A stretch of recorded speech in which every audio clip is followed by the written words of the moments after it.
Bonjour tout le monde, ça va? Alors, je continue avec les lettres de l'alphabet aujourd'hui et on va commencer par la lettre Q qui s'exécute exactement de la même façon que la lettre G, c'est-à-dire le pouce bien collé contre l'index et le majeur, mais vous allez donc pointer le doigt vers le bas, Q.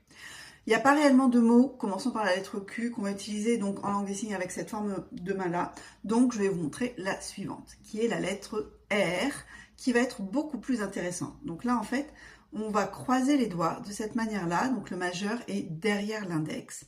Et cette petite lettre que j'aime bien, on peut l'utiliser entre autres dans la petite comptine de la souris verte quand on fait une souris verte parce que c'est un petit rongeur. Donc R qu'on peut signer comme ça.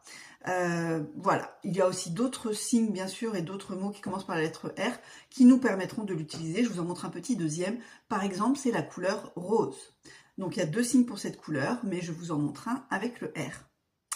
Après, la lettre S, je vous l'ai déjà montré, on l'a vu ensemble dans le signe sœur, qu'on peut signer comme ça ou comme ça, puisque c'est un signe qui a une variante.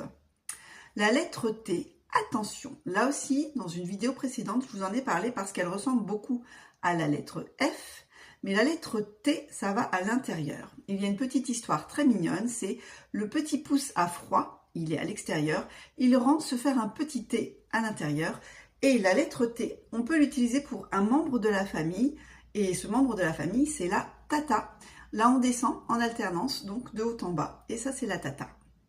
La lettre U, pas de mot qui commence avec la lettre U qui va nous permettre d'exécuter un signe donc avec cette forme-là. C'est la même forme que le N qu'on avait vu donc dans la vidéo précédente. Donc ça, c'est juste que l'orientation, cette fois-ci, elle est vers l'interlocuteur et que c'est en haut. Et enfin, pour finir cette petite liste aujourd'hui, une lettre, donc la lettre V, donc de U je passe à V, que j'aime beaucoup parce qu'en réalité pour la petite histoire, le premier signe que mon fils a signé, il l'a fait donc, alors pas aussi bien, je vous montrerai ce qu'il a fait, mais l'idée c'était quand même ça. Donc on prend les deux V, on est légèrement en hauteur avec la main droite, un peu plus bas avec la main gauche, et on va balayer sur le côté en soufflant, parce que c'est le vent.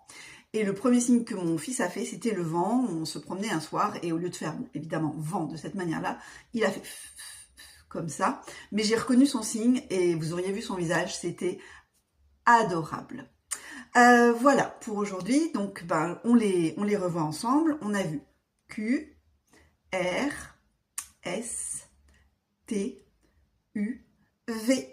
J'espère que vous avez aimé. Surtout, pensez à vous abonner pour recevoir